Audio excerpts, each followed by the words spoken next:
Chapter 1. The View from the Window. At the first light of dawn, flies began gathering around Inman's eyes and the long wound in his neck. Their touch woke him immediately.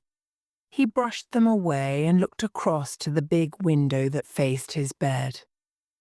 During the day, he could see to the red road and the low brick wall, and beyond them to the fields and woods that stretched away to the west. But it was too early still for such a view, and only a grey light showed. Inman rose and dressed and sat in a straight-backed chair, putting the shadowy room of beds and broken men behind him. Once again he looked through the window. It was as tall as a door, and he had imagined many times that it would open onto some other place and let him walk through and be there. During his first weeks in the hospital, when he had hardly been able to move his head, he had at least been able to watch out the window and picture the old green places he remembered from home. Childhood places. The corner of a field where long grasses grew, the branch of a tree on which he had often sat, watching his father drive cows home in the evening. By now he had stared at the window all through a late summer so hot and wet that tiny black mushrooms grew overnight from the pages of his book. Inman suspected that the grey window had finally said all it had to say. This morning, though, it surprised him, because it brought him a lost memory of sitting in school beside a similar tall window, looking out over fields and low green hills to the great height of Cold Mountain. It was September. The teacher was a round little man, hairless and pink-faced. He talked through the morning about history, teaching the older students about grand wars fought in ancient England. After ignoring him for a time, the young Inman had taken his hat from under his desk and thrown it through the window. It flew high in the air and landed at the edge of a field. The teacher saw what Inman had done and told him to get it and to come back and be beaten. Inman never knew why he did what he did, but he stepped out the door, put the hat on his head, and walked away. He never returned. The memory passed as the day grew lighter. Inman thought, as he often did, of how he had received his wound during fighting outside Petersburg, in the state of Virginia. When his two closest friends had pulled away his clothes and looked at his neck, they had said a sad goodbye. "We'll meet again in a better world," they said. The doctors at the local hospital had also expected him to die. After 2 days, they had sent him on to a hospital in North Carolina, his own state. There, the doctors looked at him and said that there was not much they could do. He might live, or he might not. But slowly, the wound had started to heal. Inman thought of the battles he had fought in this terrible civil war, Malvern Hill, Sharpsburg, Petersburg. Fredericksburg was another battle he would never forget.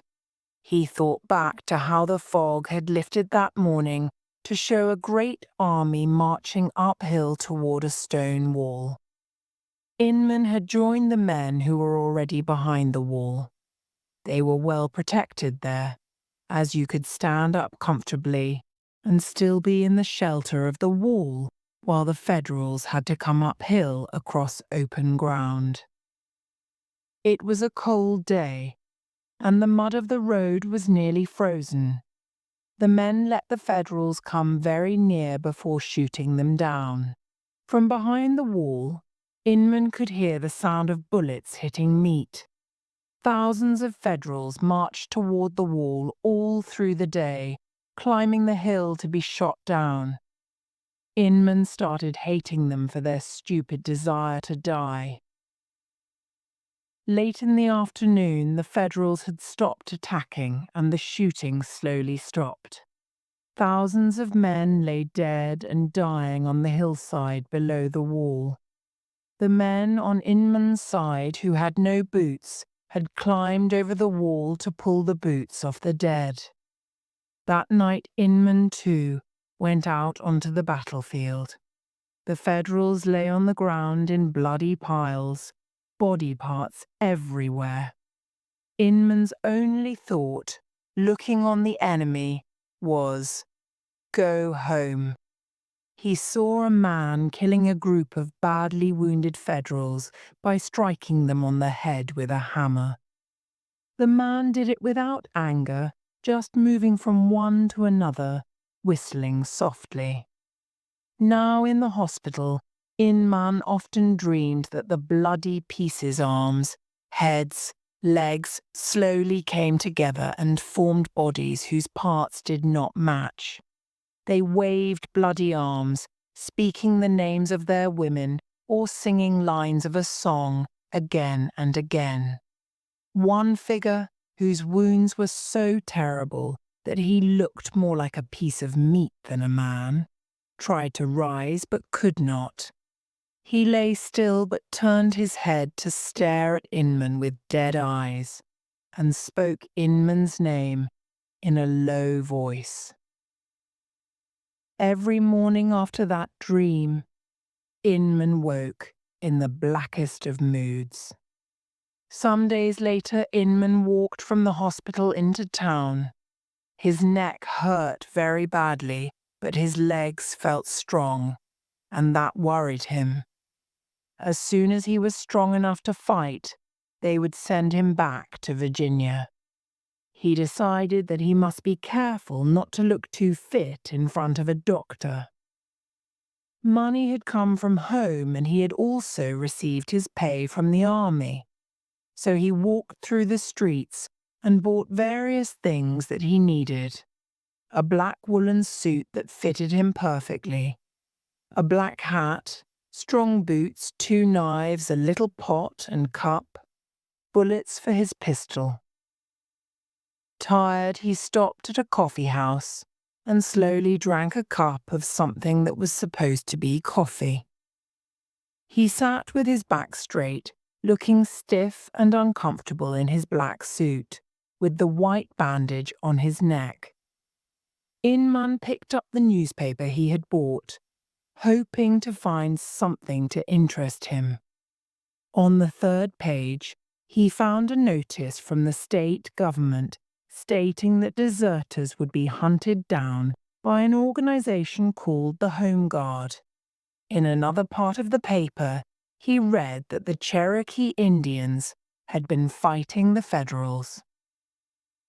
Inman put the paper down and wondered if his Cherokee friend, Swimmer, was among the men who were fighting. He had met Swimmer the summer they were both 16. Inman had been given the job of looking after some cows on Balsam Mountain.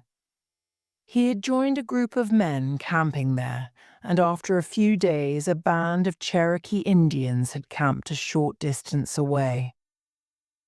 The Indians spent a lot of time playing a fast and dangerous ball game, and Swimmer had come over and invited the white men to play. The two groups had camped side by side for 2 weeks, the younger men playing the ball game most of the day. They spent the night drinking and telling stories by the fireside, eating great piles of freshly caught fish. There in the highlands the weather was almost always clear, and the view stretched across rows of blue mountains. Once Swimmer had looked out over the mountains and said he believed Cold Mountain to be the chief mountain of the world. Inman asked how he knew that to be true, and Swimmer had simply replied, "Do you see a bigger one?" In the mornings, when fog lay low in the valleys, Inman used to walk down to a cove to fish with Swimmer for an hour or 2. There, Swimmer talked in a low voice, telling stories of animals and how they became as they are. He told of ways to cause sickness or death, how to protect a traveler on the road at night, and how to make the road seem short. Swimmer saw man's spirit as a weak thing, constantly under attack, always threatening to die inside you. After many days, the weather turned wet, and the two camps separated. Thinking of Swimmer now, Inman hoped that his friend was not out fighting Federals, but living in a hut by a rushing stream. He raised his coffee cup to his lips and found it cold and nearly empty. Inman guessed that Swimmer was right to say that a man's spirit could die while his body continued living. Inman felt that his spirit had been burned out of him, but he was still walking. He felt as dead as a tree that had been hit by lightning. As Inman sat thinking of his loss, one of Swimmer's stories rushed into his memory. Swimmer claimed that above the blue sky there was a forest where a heavenly race lived. Men could not go there to stay and live, but in that high land, a dead spirit could be reborn. Swimmer said that the tops of the highest mountains reached into this healing place. Now, as he sat in the coffee house, Cold Mountain came to Inman's mind as a place where his spirit might be healed. He could not bear the idea that this world was all that there was, so he held to the idea of another world, a better world, and he thought that Cold Mountain was probably a good place for it.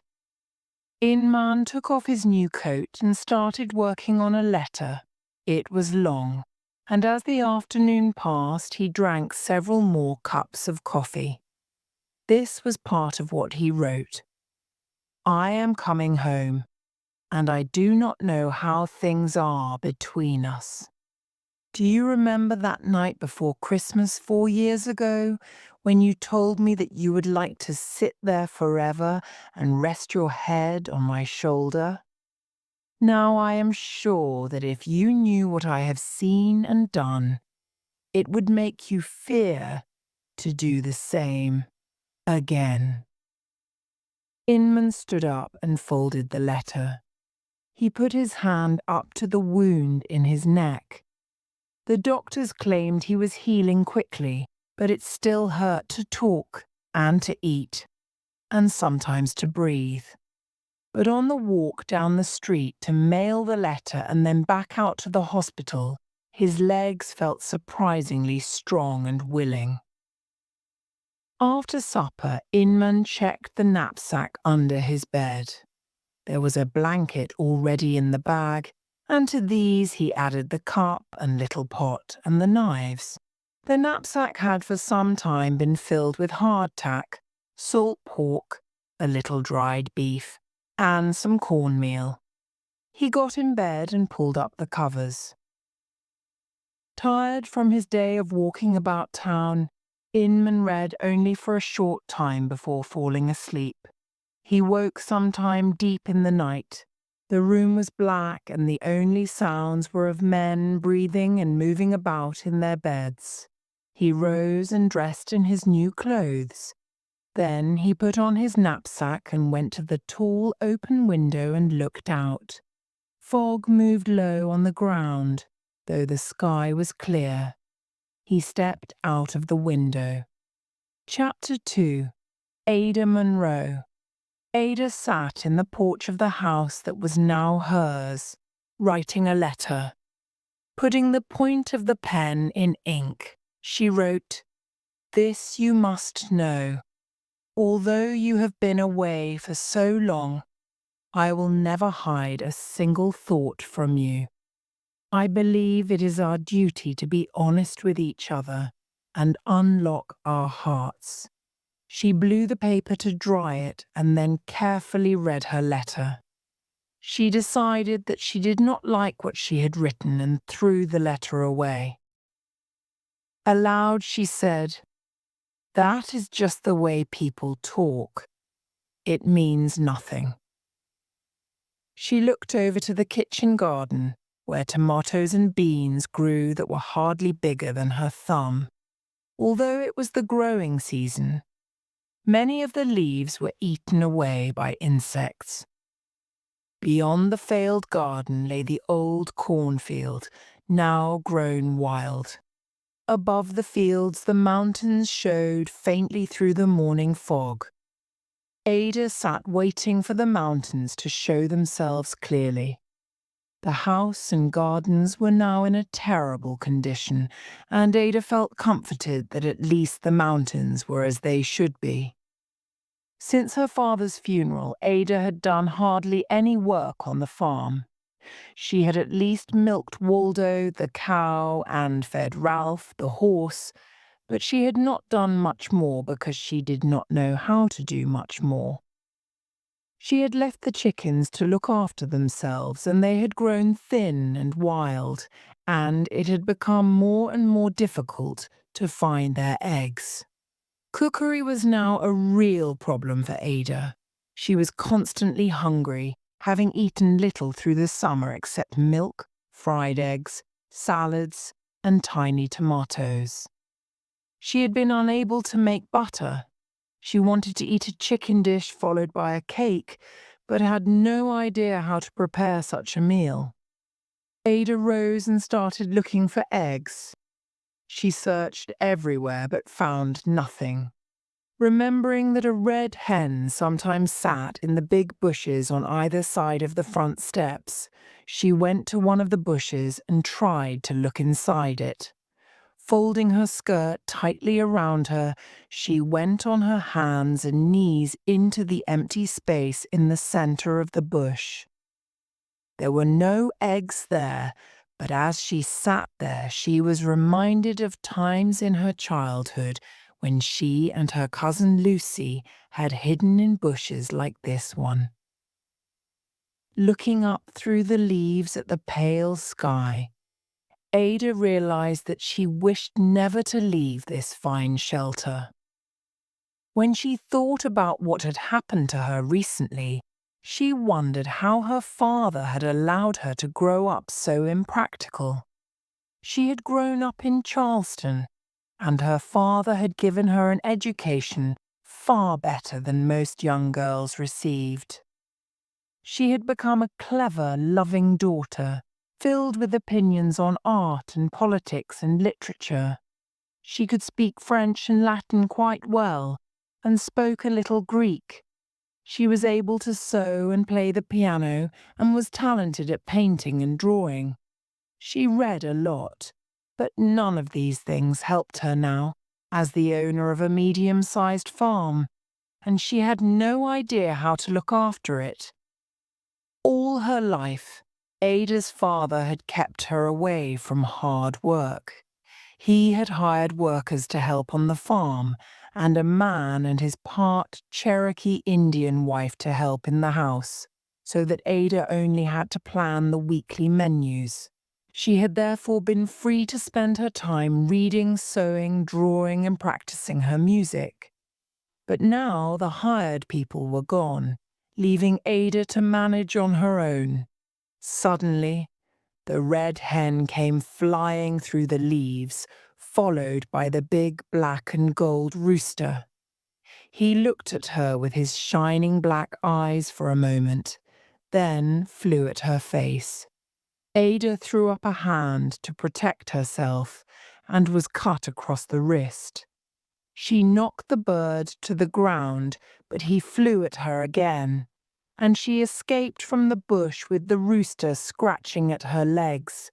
She hit the bird until it fell away and ran into the house, where she sank into an armchair and examined her wounds. There was blood on her wrist and scratches on her leg, and her skirt was torn. "This is the place I have reached," she thought. "I am living in a world where this is your reward. for looking for eggs. She rose and climbed the stairs to her room, removed her clothes, and washed. Finding no clean clothes, she took some from near the bottom of the dirty clothes pile. She wondered how to get through the hours until bedtime. Since the death of her father, Monroe, she had sorted out his things, his clothes and papers, but that was all she had done. Now, at the end of each empty day, the answer to the question, "What have you achieved today?" was always, "Nothing." Ada took a book from her bedside table and went to sit in the upper hall in her father's old armchair by the window where the light was good. She had spent much of the past 3 months sitting in the armchair reading. She liked the fact that when she looked up from the page, she could see the fields and mountains and the great height of Cold Mountain above them all. It had been a wet summer, and the mountains with their fogs, clouds, and grey rain were very different from her hometown of Charleston. She began to read, but could not stop thinking about food. She had not yet eaten breakfast, although it would soon be time for lunch. She went down to the kitchen and spent nearly 2 hours trying to make a loaf of bread. But when the loaf came out of the oven, it looked like badly made hardtack. Ada tried a piece, then threw it outside for the chickens. For lunch, she ate only a plate of the little tomatoes and 2 apples. Leaving her dirty plate and fork on the table, Ada went to the porch and stood looking. The sky was cloudless. She walked down the path a little way and turned onto the river road, picking wild flowers as she went. In 15 minutes, she reached the little church that had been Monroe's responsibility. Ada climbed the hill and went behind the church and stood beside Monroe's grave. She put the flowers on the ground and picked up the previous bunch, now wet and dying. The day Monroe had died was in May. Late that afternoon, Ada had prepared to go out for a time to paint the flowers by the stream. As she left the house, she stopped to speak to Monroe, who sat reading a book under the apple tree in the yard. He seemed tired and said he would sleep, and asked her to wake him when she returned. Ada was away for less than an hour.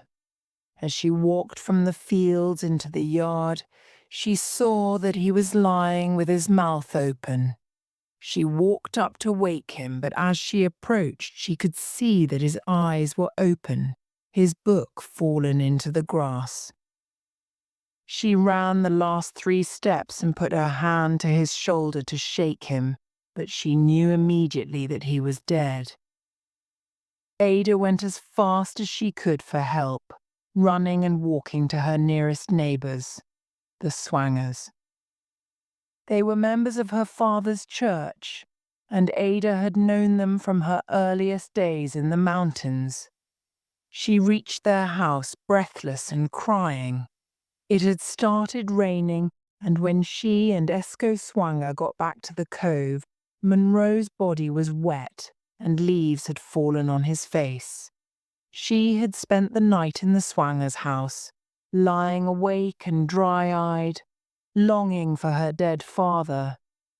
2 days later, she had buried Monroe on the little hill above the Pigeon River. The morning was bright and windy. 40 people dressed in black nearly filled the little church. 3 or 4 men talked of Monroe's fine qualities, his small acts of kindness, and his wise advice. Esco Swanger spoke of Ada and her terrible loss, of how she would be missed when she returned to her home in Charleston. Then, later, they had all stood and watched the burial. Afterward, Sally Swanger had taken Ada by the elbow and walked with her down the hill.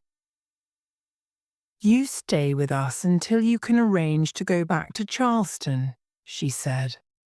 Ada stopped and looked at her. I will not be returning to Charleston immediately, she said. I will be staying at Black Cove, at least for a time. Mrs. Swanger stared at her. How will you manage? She asked. I'm not sure, Ada said. You're not going up to that big dark house by yourself today. Take dinner with us and stay until you're ready to leave. I would be grateful, said Ada. She had stayed with the Swangers for 3 days, and then returned to the empty house, frightened and alone. It was a brave decision, as the war was not going well for the southern states. The Federals were just over the mountains to the north, and according to the newspapers, things were growing desperate in Virginia. People worried that the Federals would soon come south looking for food, take what they wanted, and leave people with nothing. Everyone in town knew how the Feds had robbed a family, taking every animal and piece of food they could find, and setting fire to the hen house as they left. The Home Guard was as bad or worse. The story was that Teague and his men had thrown a family called the Owens out into their yard at dinner time. Teague claimed they were known to be lovers of the Federals. First, they searched the house and then they examined the yard to see if they could find soft dirt from fresh digging. They hit the man and later hit his wife. Then they hanged a pair of dogs, tied the woman's thumbs together behind her back, and pulled her up by them with a rope thrown over a tree. But the man still wouldn't say where he had hidden the silver. A white-headed boy called Birch had said he believed that maybe they should stop and leave. But Teague pointed a pistol at him and said, I won't be told how to treat these people. I'll do exactly what I like. In the end, they didn't kill anybody and didn't find the silver either, but just lost interest and left. Walking back home from her father's grave, Ada stopped to rest by a rock that had a view of the river valley. She looked up toward Cold Mountain, pale and grey and distant, then down into Black Cove. She knew that if she stayed, she would need help, but she doubted that she could find anyone, since all the men fit to work were fighting in the war. She sat and looked down at the farm. It seemed a mystery to her that she owned the farm, though she could say exactly how it had happened. She and her father had come to the mountains 6 years earlier, hoping to find a cure for the illness that was slowly destroying Monroe, so that he coughed up blood each day. His Charleston doctor had recommended living in the mountains, and Monroe had found a mountain church that needed a preacher. They had set off immediately, traveling first by train to Spartanburg, where they had stayed for several days, and then by horse and carriage. They had left Spartanburg in the hour before dawn and had traveled all through the day, through land that climbed higher and higher. As the day went on, Ada became certain that the road would disappear completely, leaving them lost in a wild country. Monroe, however, was excited and from time to time spoke poetry aloud. Ada had laughed and kissed him, thinking that she would follow him anywhere. It was long after midnight when they came to a dark little church on a hill above the road and a river. They went in out of the rain and lay down in their wet clothes. The next morning Monroe rose stiffly and walked outside. Ada heard him laugh and then say, "My God, I thank you once again." She went to him. He stood in front of the church, laughing and pointing above the door. She turned and read the sign. Cold Mountain Church. "We have arrived home," Monroe said. In the weeks that followed their arrival, Ada and Monroe had visited members of the church and others who they hoped would join it. People seemed distant and quite cold. Only the men would come out to meet them, and sometimes Monroe and Ada would be invited in, and sometimes not. When they were invited inside, the men looked at the fire and did not speak. When Monroe asked a direct question, often they just looked at him. There were hidden people in the housewomen, children and old people, but they never introduced themselves. To Ada, these people seemed to care nothing at all for the things she and Monroe knew. These mountain people clearly saw life very differently, but Monroe and Ada remained at the church, living in a little riverside house that belonged with it. Then, when Monroe's health improved and people seemed to be accepting him, Monroe sold the Charleston house and bought the cove from the Black family. He liked the way the land was flat and open at the bottom of the cove, and he liked the wooded hillsides that rose from the farm toward Cold Mountain, and the ice-cold water from the stream. And he especially liked the house he had built there, with its big porch all across the front and the great fireplace in the sitting room. When he bought the cove, the place had been a farm, but Monroe did not bother to manage the farm well, since he had put his money into rice and cotton and did not need to grow his own food. Still seated by the rock, Ada took a letter from her pocket and began to read it. It was from her father's lawyer in Charleston, and in it he informed her that due to the war, Ada's income from rice and cotton had been reduced to almost nothing. Ada stood up, put the letter back in her pocket, and took the path down to Black Cove. She wondered how she would find the courage to hope. When she reached the old stone wall that marked the edge of the farm, she paused again. It was a lovely spot, one of her favorite corners of the farm. The wall went north to south, and on this sunny afternoon it was warm with afternoon sun. An apple tree grew near it, and a few early apples had fallen into the tall grass. Ada thought it was the most peaceful place she had ever known. She settled herself against the wall, took her book from her pocket, and began reading, until eventually she fell asleep in the long grass.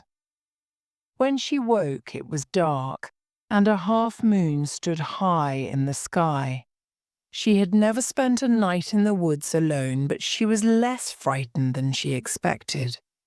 She sat for hours watching the progress of the moon across the sky, until the first grey light appeared. In her mind, she considered the possibilities again and again. They were few. If she tried to sell Black Cove and return to Charleston, the little money she would receive would not last long. After a time, she would have to live with friends of her father, probably as a teacher to their children. It was that or marry. But the thought of returning to Charleston in order to hunt for a man disgusted her. She tried to see herself saying to someone that she loved him, when she actually meant that she needed his money. But she could not imagine the marriage act with such a man. She knew that if she returned to Charleston under these conditions, she could not expect people to welcome her, because in the opinion of Charleston society, she had refused too many men who had shown an interest in her. She had told too many of her friends that these men bored her, and that marriage was not a woman's only purpose in life. As a result, many people thought that she was very strange. In the year before they had moved to the mountains, Ada had lost many friends. So even now the idea of returning to Charleston was a bitter thought. There was nothing pulling her back, and she had no family there.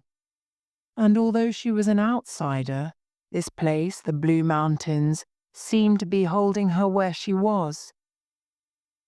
The only thought that left her any hope of happiness was this: the land that she could see around her was her own, belonged to her. She returned to the house in the early morning and was sitting in the porch some hours later, wondering what her next action should be, when she saw a figure come walking up the road.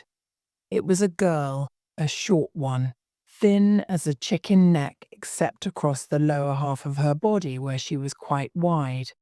The girl came up to the porch and without asking permission sat in the chair next to Ada.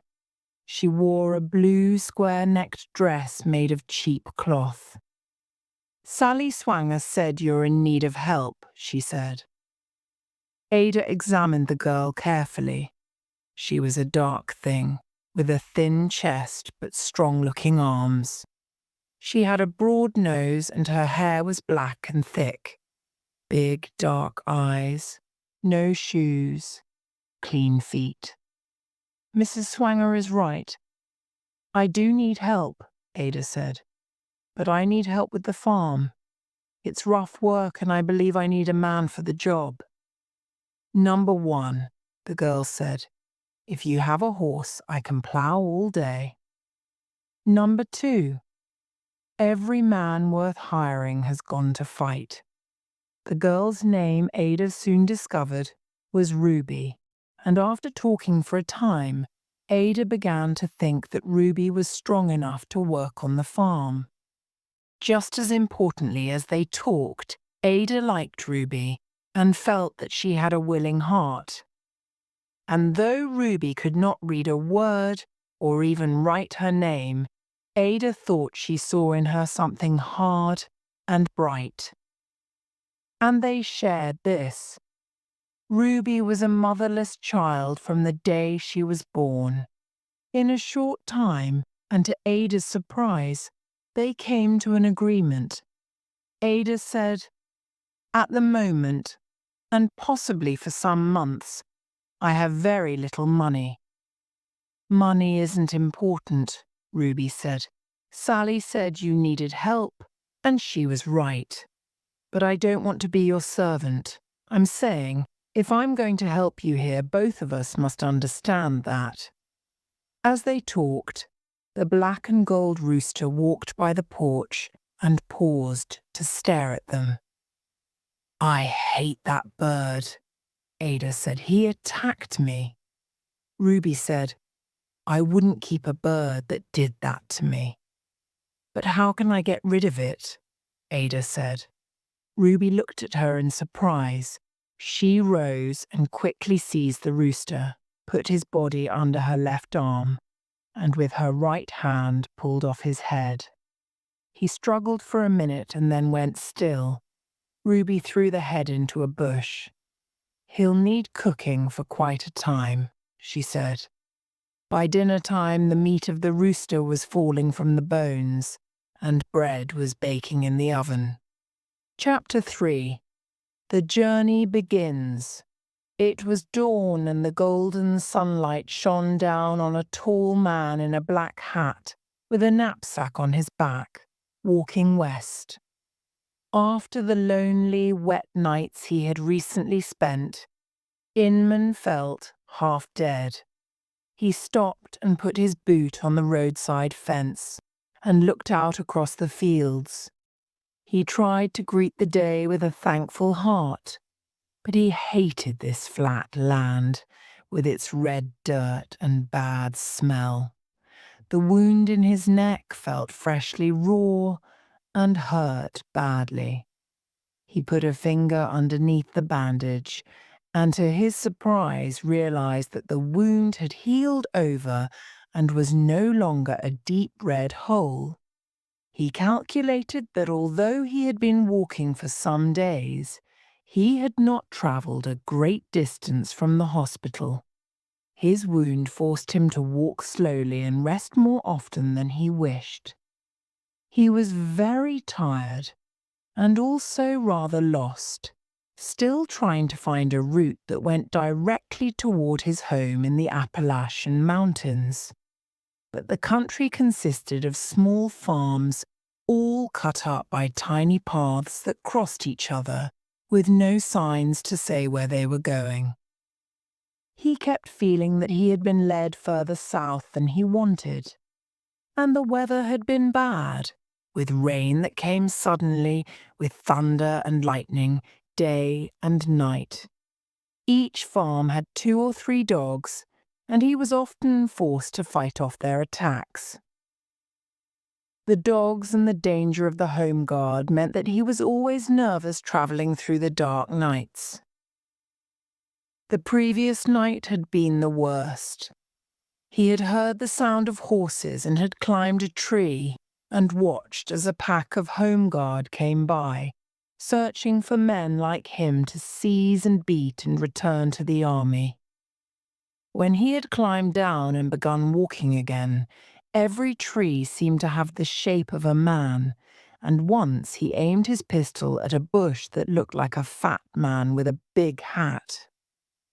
That long night finished, his greatest desire now was to climb over the fence, walk out across the fields into the woods, and sleep. But having at last reached open country, he needed to move on, so he took his foot off the fence and continued walking. The sun climbed the sky and turned hot, and all the insect world seemed interested in Inman's body. In the afternoon he came to a small village with a store and a few houses. Inman decided to risk going to the store to buy food. He put his pistol into his blanket roll in order to look harmless and not attract attention. 2 men sitting on the porch hardly looked up as he climbed the steps. One man was hatless, with his hair standing up on his head. The other man, who wore a cap, was studying a newspaper. Leaning against the wall behind him was an expensive gun. Inman wondered what men like these were doing with such a good gun. He walked past them into the store and they still did not look up. The store did not have much, but Inman bought cornmeal, a piece of cheese, some hardtack, and then he went out onto the porch. The 2 men were gone. Inman stepped down into the road to go on walking west, eating as he travelled. A pair of black dogs crossed the road in front of him. Then, as Inman came to the edge of the town, the 2 men who had been on the porch suddenly came from behind a house and stood in front of him. They were not big men, they were drunk, maybe, and seemed too confident. "Where are you going, you fool?" the man with the cap said. Inman said nothing. He finished his food with 2 big bites. Before the war, he had never much liked fighting, but when he had joined the army, he had discovered that fighting was easy for him. He had decided that it was like any other thing, a gift. The 2 men jumped on him before he even had time to remove his pack. But Inman fought them off and beat both of them to the ground so that they lay quiet, face down. Then the hatless man rolled over and pulled out a small pistol. Inman seized the pistol and beat the man on the head with it, threw it onto the roof of a building, and walked away. Outside the town he turned into the woods and walked away from the road. All through the afternoon he continued west through the woods, stopping now and again to listen for anyone following. Sometimes he thought he heard voices in the distance, but they were faint and were probably his imagination. Night came, and as he walked, Inman's thoughts went back to his home in the mountains, and he remembered the day he first saw Ada. Inman had attended church especially to see Ada. In the weeks following her arrival in Cold Mountain, he had heard much about her before he saw her. She and her father had caused a lot of amusement among the houses along the river road. People sat on the porch, as at the theatre, eager to watch Ada and Monroe pass by in their carriage. All agreed that Ada was pretty, but they laughed at her Charleston clothes and hairstyles. If they saw her holding a flower in order to admire its color, or bending to touch a leaf, some called her mad. People could not understand her habit of staring at a thingbird or bush, sunset, mountain, and then scratching at a piece of paper with her pen.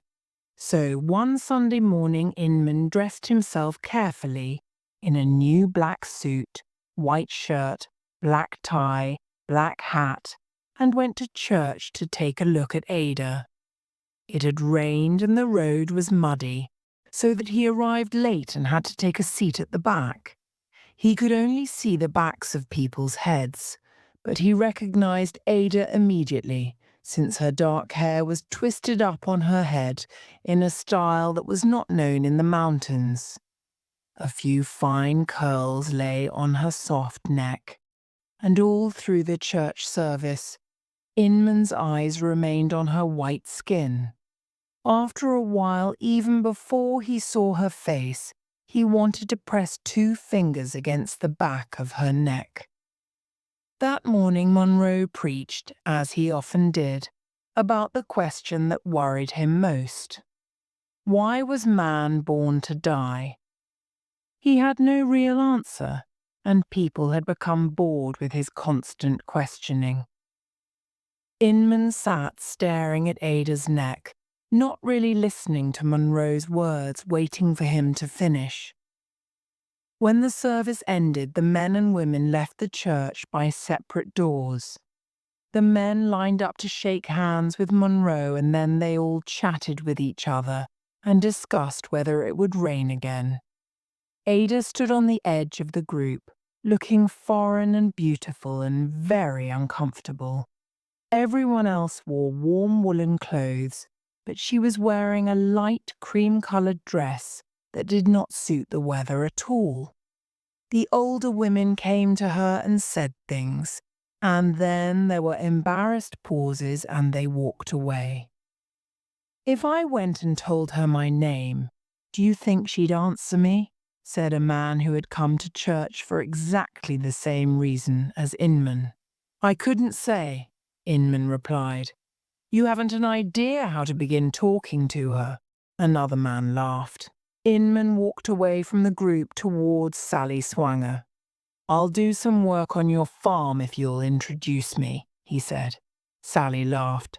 Notice I'm not even asking who to, she said. Now's the time, Inman replied. Mrs. Swanger took Inman's black coat by the sleeve and pulled him across the yard to Ada. He raised his hand to take off his hat. Miss Monroe, Sally Swanger said, her face bright. Mr. Inman has asked to meet you. You've met his parents. His people built the church. Mrs. Swanger walked away and Ada looked Inman directly in the face. He realized too late that he had not planned what to say. Yes, said Ada. There was not much patience in her voice, and for some reason Inman was amused. He held his hat and looked into it, hoping for an idea. You're free to put your hat back on and say something, Ada said. You know, people are very interested in you, said Inman. A new experience, am I? Ada asked. No, Inman said. Then what would you compare me to? Like picking up a thistle, Inman said. Ada smiled, liking the comparison. Tell me this, she said.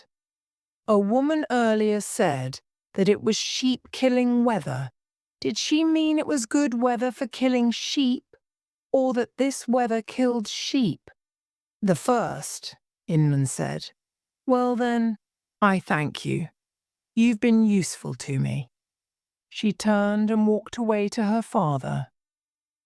Inman watched her touch Monroe's arm and say something to him, and they went to the carriage and drove off. Late in the night, Inman followed a rough road that ran along the banks of the deep river. It soon went down into a gorge with high rocks on either side, so that there was only a piece of sky above. It was so dark for a time that Inman had to feel with his feet for the soft dust of the road to find the way. He did not like his position and feared the home guard horseman would find him before he could find a place to leave the road. Although it was painful, he started to run, and some minutes later he saw a light ahead. As he approached, he saw that a man was standing in the road, holding a lamp. Walking quietly, Inman came closer and stopped by a rock less than 10 meters away. The man wore a suit of black clothes and a white shirt. He held a horse by a rope tied around its neck. In the light, Inman could see that the horse carried something white across its back. Lord, oh Lord, the man cried. His whole body was shaking and he seemed desperate. Then he walked to the horse and lifted the white object off the animal, and Inman could see that he was carrying a woman, with her black hair brushing the ground. Inman realized that the man was taking her to the edge of the gorge. He could hear the man crying in the dark as he walked. Inman took out his pistol and ran along the road toward the man. "Put her down," he said. She dropped at the man's feet. "What pistol is that?" the man said. "Step away from her," Inman said. "Get over there where I can see you." The man stepped across the body and approached Inman. "You're a message from God saying no," the man said. He fell to his knees in the road and Inman saw that his face was shiny with tears. Inman hit him lightly with the pistol so that he fell in the road on his back. "You deserve to be killed," Inman said. "Don't kill me, I'm a preacher," the man replied. Inman showed his surprise. "Is she dead?" he asked. "She has a child inside her, and I gave her some powder to make her sleep for 4 hours. Not married to her." "No." Inman stepped over to the girl, put a hand to her dark head, and lifted it. She looked drugged, but he could see that she might be attractive. "Put her back on the horse," Inman said. The man did as he was told and then said, "What now?" "Where did you come from?" Inman asked.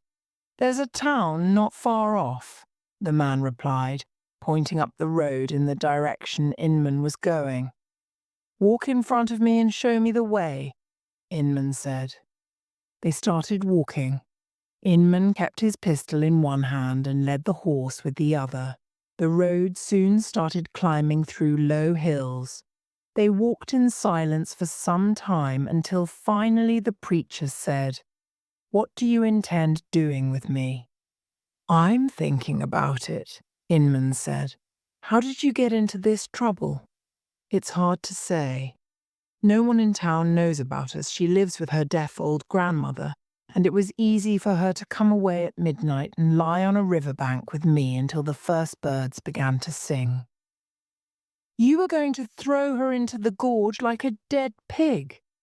"Well, yes, but I had to think about my position. If we had been found out, I would have been chased out of town. Believe me, I spent many nights worrying about what to do. Why didn't you marry her?" "I had already asked another woman to marry me." "Then you shouldn't be a preacher." Inman said. They walked on and came to a small town on the riverbank. I'll tell you what we're going to do, Inman said. We're going to put her back in her bed. They entered the town. Which house? Inman said. The preacher pointed down the road to a tiny house. When they reached it, Inman took the rope off the horse and tied the preacher by his neck to a tree. Stand here quietly, and we'll live through this, he said. He lifted the girl from the horse with one arm under her waist and another under her soft legs. Her dark head rested helplessly on his shoulder. I ought to kill him, Inman thought. He carried the girl to the house, put her down by a bush, and looked in through a window. An old lady slept on a bed by the fire with her mouth open. The door was not locked, and Inman put his head inside. Hey, he said, but the old lady did not move. There was an empty bed at the end of the room, and Inman stepped outside, picked the girl up, and carried her to the bed. He pulled off her shoes and covered her to her chin. Then he left her and walked back out to where the preacher stood, tied to the tree. He took pen and ink and paper from his knapsack and found a place where the moonlight came through the trees. He wrote the story down, then put the paper in a tree branch where the preacher could not reach it. The preacher watched him, and when he guessed what Inman was writing, he kicked at him with his feet. You've ruined my life, he said. Don't blame that on me, Inman said. I don't want to have to wonder it. You'll be back in that black gorge in a night or two with her lying on your horse again. Then shoot me and leave me. Don't think that I don't want to do that, Inman said as he walked away. Chapter 4. Ruby. That first morning, Ada and Ruby agreed that Ruby would move to the cove and teach Ada how to manage a farm. There would be very little money involved in her pay. They would take most of their meals together, but Ruby did not want to live with anyone else and decided she would move into the old cabin near the house. After they had eaten their first dinner, Ruby went home and gathered her belongings. She came back to Black Cove with them and seldom thought about the past again. The two women spent their first days together listing the things that needed doing. They walked together around the farm, Ruby looking around a lot, talking constantly. She had ideas about everything. The most urgent matter, she said, was to start a good vegetable garden. She suggested that they clear the old cornfield. She wanted more chickens and thought of buying a pig. She was delighted by the number of apple trees and said that they could sell the apples in October. She was also pleased with the tobacco field. The tobacco plants were tall and strong, and she thought they could sell them in exchange for seed and salt and other things they could not produce themselves. When Ada told Ruby how little money she had, Ruby said, "I've never held a piece of money bigger than $1 in my hand." Ruby's opinion was that they did not really need cash. Ruby had never felt comfortable with money, especially when she thought of how one could hunt, gather, and plant the things one needed. And it was true that now, with the war, money had lost so much value that it was hard to buy anything with it anyway.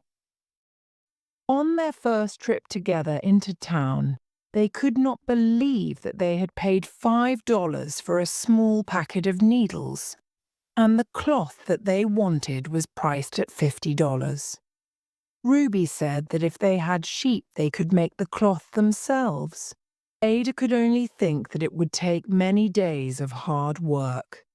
Money made things so much easier, But even if they had it, store owners really didn't want money, since the value of it was likely to fall almost immediately.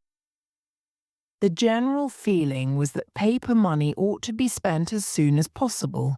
It was wiser to exchange food and other goods. Ruby seemed to understand this. Ruby's plan was this: Ada should sell either the carriage or the piano. She believed she could exchange either one or the other for the things they would need to get through the winter. Ada thought about this for 2 days and finally surprised herself by deciding to sell the piano. She did not play the piano particularly well, and it had been Monroe who had wanted her to learn. Also, she knew that she would have very little time for art in her future life, and that she would spend most of the free time she had drawing and painting. After Ada had taken her decision, Ruby wasted no time. She knew who had extra animals and food, and she decided on old Jones, who lived up on East Fork, and whose wife had wanted the piano for some time. Ruby was a hard bargainer, and Jones was finally made to give a fine pig, 6 sheep, and large quantities of cornmeal, green vegetables, and smoked meat. In a few days, Ruby brought the pigs and the little sheep up into Black Cove. She took them to Cold Mountain to feed through the fall, and marked their ears with a knife to show who their owner was. Late one afternoon, old Jones arrived with another man and took the piano away. Ada sat on the porch and watched it go. She did not feel much regret, but she thought about the party that Monroe had given 4 days before Christmas in the last winter before the war. The chairs in the room had been pushed back against the wall to make space for dancing, and people who could play the piano each played for a short time. There were pretty lamps in glass bowls, a fashion that no one in the mountains had seen before. On the dining room table there were tiny cookies, cakes and brown bread, and sweet-smelling pots of tea. In the early evening, people sat and talked in groups of the same sex. Ada sat with the women but looked interestedly around the room. 6 old men sat in chairs near the fire and discussed the worsening political situation. The sons of the most valued members of the church sat in a corner of the room and talked loudly. Women of mixed ages sat in another corner.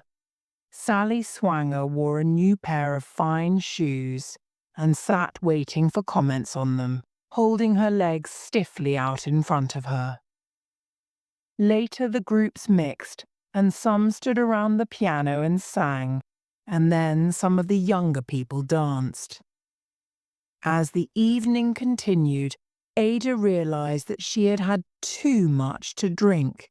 Her face felt hot, and her neck was wet under her pretty green dress.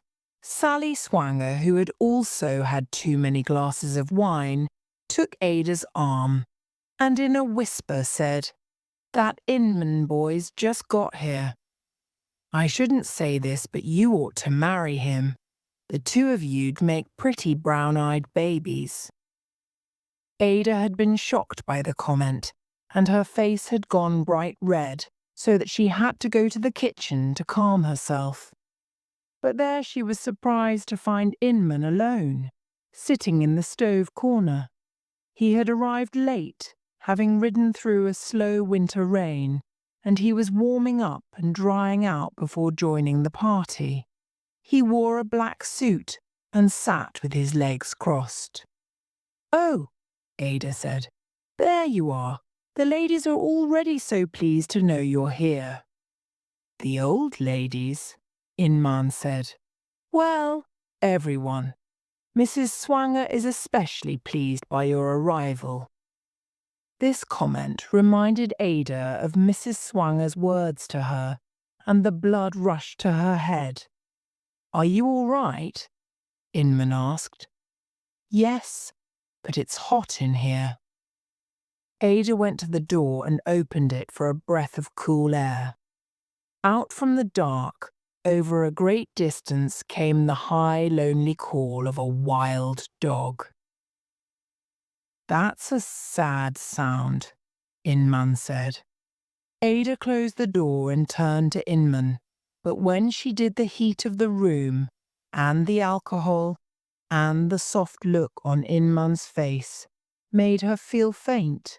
She took a few uncertain steps, and when Inman half stood and put out a hand to steady her, she took it.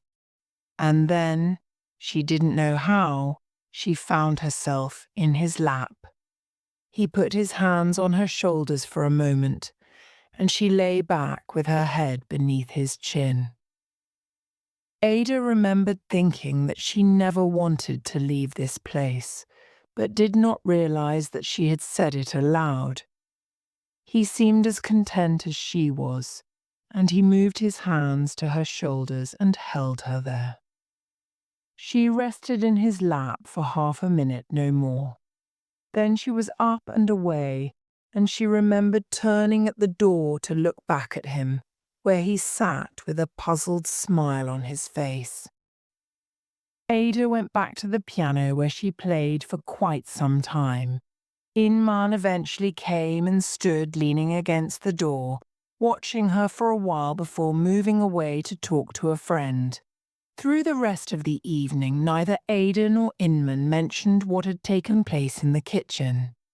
They talked once rather uncomfortably, and Inman left early. Ada sat on the porch for some minutes after the piano had gone. Then she and Ruby made and drank some real coffee.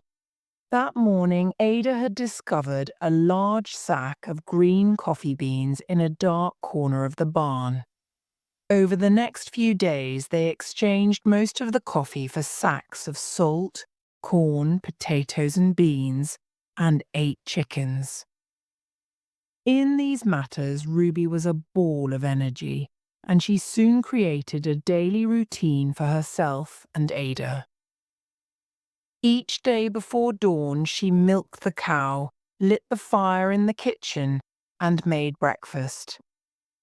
Ada, who rarely got up before 10, started getting up at dawn too, since Ruby obviously expected her to do so. The two young women ate breakfast together, while Ruby talked about her plans for the day. After breakfast was done, they worked constantly. On days when there was not one big thing to do, they did many small ones. That first month, Ruby made Ada understand that she needed to get her hands dirty if she wanted food on the table. She made Ada work when she did not want to, made her wear dirty clothes while she dug in the earth. She taught Ada how to turn cream into butter and how to cut the head off a chicken. And Ada did these things because somewhere inside her she knew that another person might walk away and let her fail. Ruby would not let her fail. The only moments of rest were after the supper dishes had been put away. Then Ada and Ruby sat on the porch, and Ada read aloud. Then, when it became too dark to read, Ada closed the book and asked Ruby about herself. Over a period of weeks, she learned the story of Ruby's life.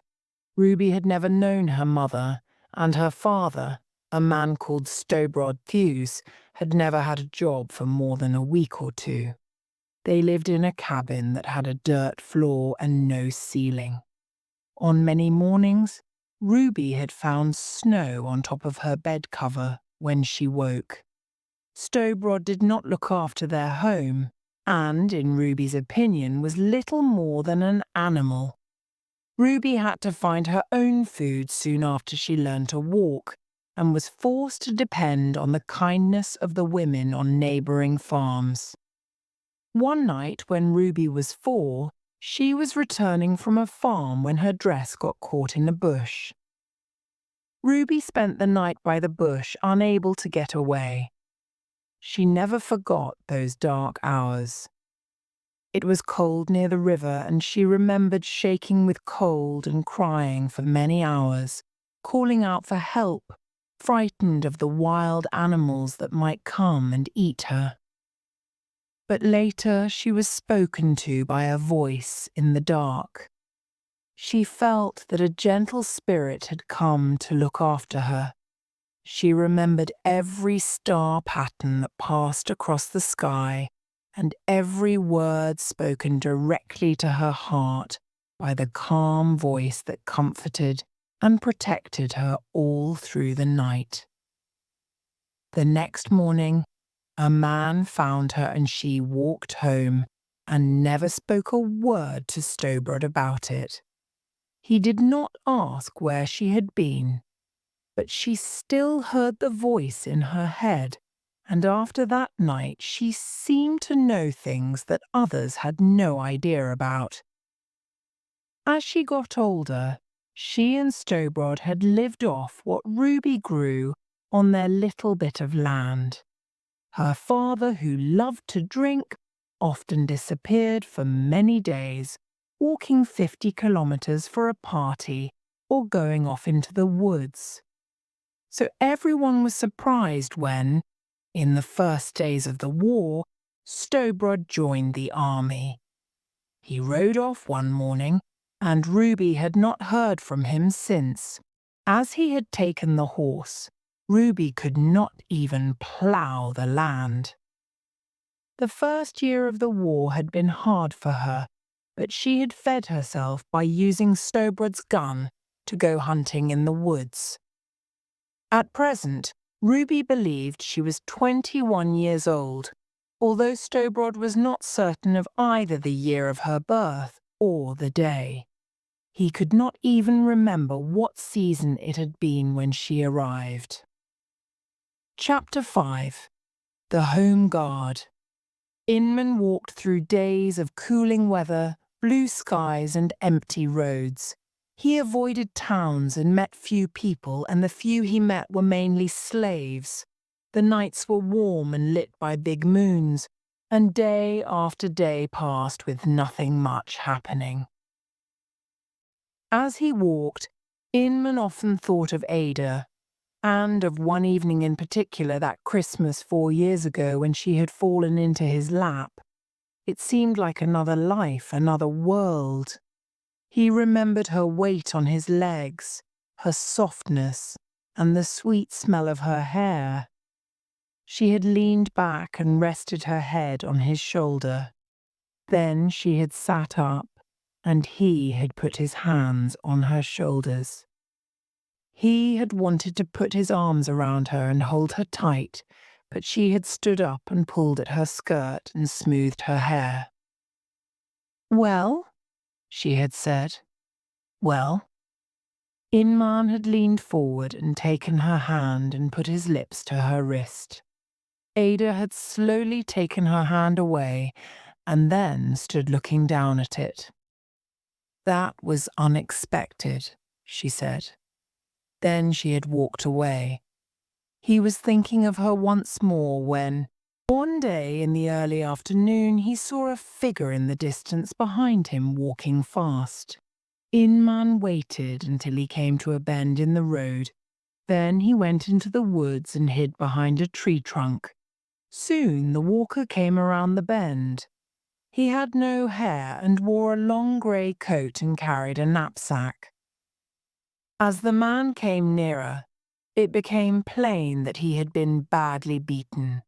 When the man raised his blue eyes from the ground, Inman realized that it was the preacher.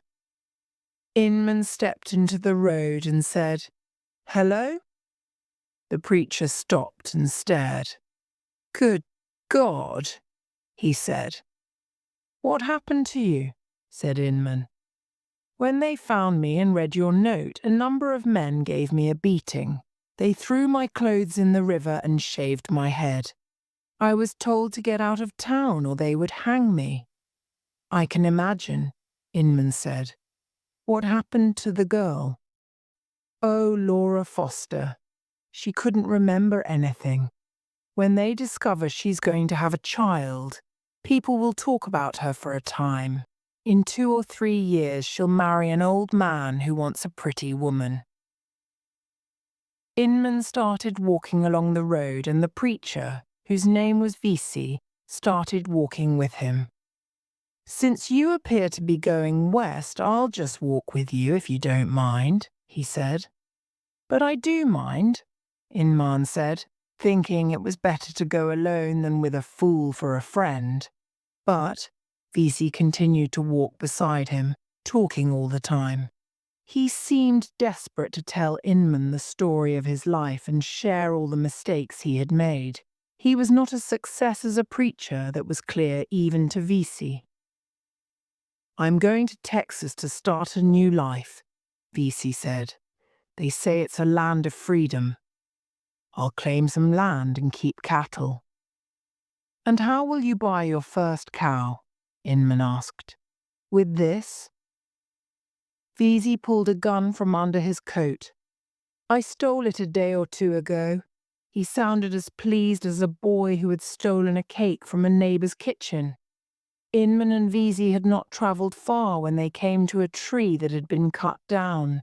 Beside it lay a long saw. Look, Visi said. Someone would pay a lot of money for that. He went to pick it up, and Inman said, The woodcutters have just gone to get their dinners. They'll be back soon. I don't know about that. I just found a saw by the road. I'll sell it to the first man we meet, Visi replied. For a preacher, you seem very happy to take other people's property, Inman said. They walked on, and after a time saw a man standing below the road, looking at a large black bull that lay dead in the shallow water of a stream. The man saw them passing and shouted to them for help. Inman climbed down, and Visi put the saw by the roadside and followed. They stood beside the man and looked at the bull, which had flies all around it. The man was in late middle age, with a big chest, dark eyes, and a little round mouth. How do you aim to get it out? Visi asked. The man pointed to a rope that lay beside him. Inman looked at him and Visi, then at the bull. We could try to pull it, he said. But it's a big animal. We do better to think of another way. The man ignored him and tied the rope onto the bull's neck, and they all took hold of the rope and pulled. The body did not move. After some more useless pulling, without saying anything, Inman put down the rope and went back up to the road. He picked up the saw and returned to the bull, putting the saw to its neck. Somebody take the other end of this thing, he said. Soon they had cut the animal up into sections, which they pulled out of the stream and left on the ground. The water was red with the animal's blood. I wouldn't drink that water for a few days, Inman said. Come and eat supper with us, the man said. You can sleep in the barn. Only if you'll take that saw, Inman replied. I expect good money for it, Visi said quickly. Take it for nothing, said Inman. The man picked up the saw and the 3 men walked down the road, which followed the stream. They had not walked far when the man stopped and went to a big tree with a hole in its trunk.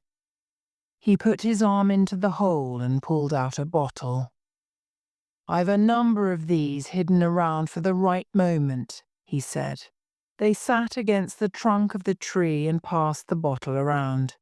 The man said his name was Junior, and he started telling stories about his youth and the number of women he had had.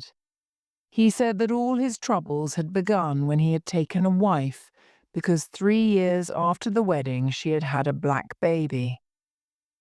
She had refused to name the father, and Junior had tried to separate from her, but the judge had not allowed it. She had later brought her 2 sisters to live with him, and they had had children while unmarried.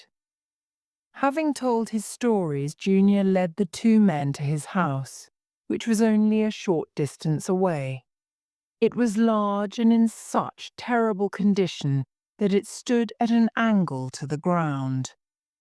They walked into the main room, and Junior immediately went to a cupboard and took out a bottle and 3 cups.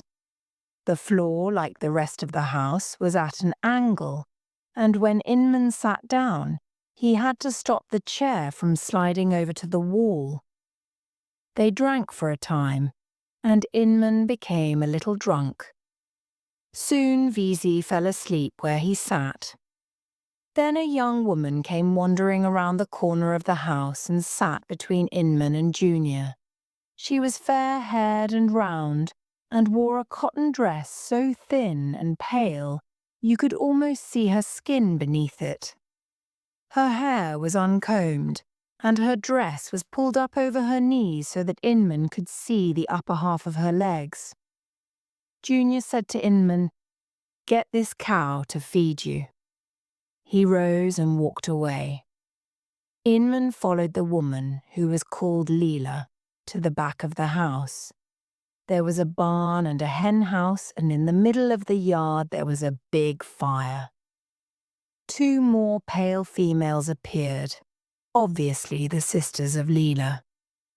They were followed by 2 dark-haired boys and a thin, pretty girl of 8 or 10. They all gathered about the fire, and Lila said, "Supper done?" Nobody said anything, and one of the sisters picked up a pot and took a deep drink. She passed it along, and when it got to Inman, he drank from it, and it was like nothing he had drunk before. The pot went around a number of times. The sisters took some loaves from the fire and gave them to the children, who tore up the bread and put large pieces into their mouths before disappearing into the house. Then Lila came and stood next to Inman. She put a hand on his shoulder and said, "You're a big man." Inman could not think what to reply. Then one of the other sisters came over and said, "Come eat." Inman carried his knapsack to the porch, and Lila reached out and put it down. As she turned to walk into the house, Inman took the knapsack and pushed it deep into a space between some wood piled high on the porch. He followed the women into the main room and saw that Vesey was still asleep. A lamp was smoking on the table, throwing shadows across the walls and floor. Lila sat Inman at the table, and one of the sisters brought a plate of meat in. Inman could not say what creature it came from. All 3 girls gathered around the table to watch him eat. Then Lila came over to him and rubbed her stomach against his shoulder. "You're a fine-looking thing," she said. Inman's arms and legs felt strangely heavy, and he was unable to think clearly. The young woman took his left hand and put it up under her skirt. "Get out," she said to the sisters, and they left. She climbed onto the table and sat so that her legs were over him. Then she pulled the top of her dress down and leaned forward. At that moment the door opened and Junior appeared, holding a lamp in one hand and a gun in the other. "What the hell's going on?" he said. Inman sat back in his chair and watched as Junior pointed the gun at him. This would be a terrible place to die, he thought, but he felt unable to move. Junior looked over to where Vesey slept. "Go wake him up," he said to Leela, and she went to Vesey and bent over him. He woke with her chest in his face and smiled until he saw the gun. "Now you get the other ones," Junior said to Leila. He walked over to her and hit her hard across the face. "Get up," he said to Inman. Pointing a gun at the 2 men, Junior made them walk out onto the porch. Inman moved slowly and with an effort. Up at the road he could see faint movements in the dark. As they came nearer, he saw a band of home guards, and behind them, another group of men who were chained to each other. "You're not the first one I've trapped here," Junior told Inman. "I get $5 for every deserter I catch." They tied Inman and Vesey to the string of prisoners and pushed them all against the wall of the house. None of the tied men said a word, but moved to the wall like half-dead creatures. They leaned back and immediately fell into open-mouthed sleep. But Inman and Vesey stayed awake from time to time, pulling uselessly at their ropes. The guards built up the fire in the yard until it stood as high as the walls of the house. After a time, one of them brought out a fiddle and started playing, while the other guards drank from various pots. Then they danced around the fire, and sometimes they could be seen pressing themselves against Lila, or one of her sisters. When the men finally stopped dancing, Lila pushed herself against Inman. She looked him in the eye and said, "Bye-bye." Then the guards pointed their guns at the chained men and marched them off down the road toward the east. For several days, Inman walked tied by the wrists at the end of a long rope with 15 other men. Vesey was tied directly in front of Inman, and he walked with his head down, unable to believe his bad luck. Some of the chained men were old, others only boys, all of them accused of being deserters or of being on the side of the Federals. Inman understood that they were either being taken to prison or being returned to the fighting. As they walked, some men shouted that they were innocent, and others cried and begged to be freed. The prisoners walked for several days, hardly speaking to each other at all. For food they were given nothing, and for drink they simply bent over a stream and used their hands to hold the water. The old men grew especially tired, and when they could no longer walk, even when pushed by a gun, they were given a mixture of milk and corn. Some days the guards made the prisoners walk all day, and they slept at night. Some days they slept and rose at sunset, and started walking and continued all night. It did not make much difference because the woods were so thick that the sun never seemed to shine through them.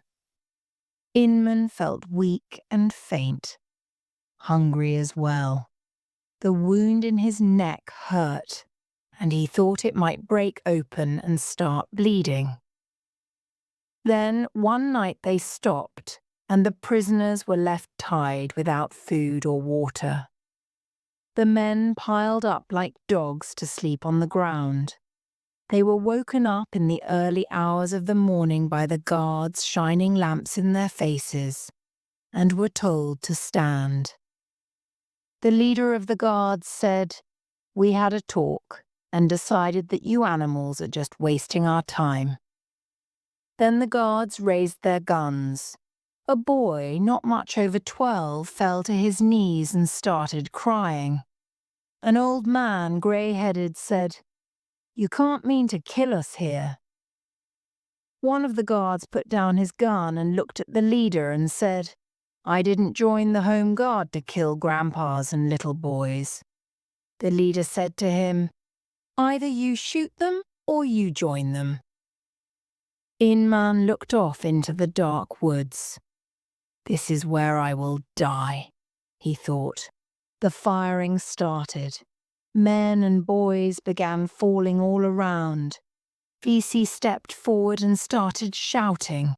He said, "It is not too late to stop this crime." Then he was shot a number of times. The bullet that hit Inman had already passed through Visi's shoulder and as a result did not strike very hard. It hit Inman in the side of his head and came out behind his ear. He fell immediately, but stayed partly conscious, unable to move or close his eyes. He watched as people died all around him and fell chained together. When the firing was done, the guards seemed unclear what to do next. Finally, one of the men said, "We'd better get them underground." They did the job badly, just digging out a shallow hole and throwing the men in and covering them with dirt. When they had finished, they climbed onto their horses and rode away. Inman had fallen with his face on his arm, and he was able to breathe because the earth around him was so thin and loose. He lay half-conscious for hours, with the smell of the dirt pulling him down. Dying there seemed easier than not, but before the dawn of day, wild pigs came from the woods, attracted by the smell, and they started digging up the earth. Inman found that he was staring into the face of one of these creatures. "Get away," Inman said. The animal moved back and looked at him surprised. Inman sat up, his face covered in blood. He found the 2 holes in his head and felt them with his fingers. Then he started pulling at the rope with his hands, and Visi appeared from the ground like a big fish, with his eyes open. Looking at him, Inman could not feel great sadness, but he did not feel glad either. By now, Inman guessed that he had seen thousands of men die. He feared his heart had been so touched by fire that he would never feel like an ordinary man again. He looked around until he found a sharp stone and sat until sunrise, rubbing his wrists against it. When he finally freed himself, he rolled Visi over face down. That was all he could do for him. Inman set off walking west. All that morning he felt that his head would fall into a great number of pieces at his feet. By noon he came to a place where 3 roads met, and was unable to decide which one to take. He decided to sit by the side of the road and wait for a sign to show him which way he should go. After a time, he saw a yellow slave coming down the road, driving a pair of bulls, one red and one white. They pulled a cart carrying a great number of green apples. "God," said the man, who was thin and strong, "what happened to you?" He reached into the cart and threw a couple of apples to Inman, who ate them like a hungry dog. Then he looked up and said his thanks. "Get on this cart and come with me," the yellow man said. Inman climbed up and sat with his back against the side of the cart. When the yellow man came near the farm where he was owned, he made Inman lie down and covered him with apples. Then he took the cart into a barn and hid Inman under the roof. Inman rested there for some days, spending the time sleeping and being fed by the slaves on fried corn and pieces of meat. When his legs felt strong again, he prepared to set off on his journey once more. His clothes had been boiled clean, and the slaves had given him an old black hat. There was a half moon in the sky, and Inman stood at the door to say goodbye to the yellow man. "You listen," the man said. "There are Federals everywhere around here. Which direction are you going?" "West."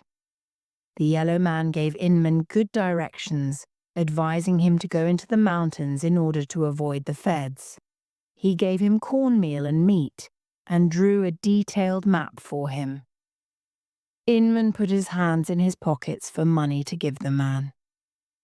He wanted to be generous but found his pockets empty and remembered that his money was in the knapsack hidden in Junior's woodpile. "I'd like to pay you, but I've no money," Inman said. "I don't think I'd take it anyway," the man said.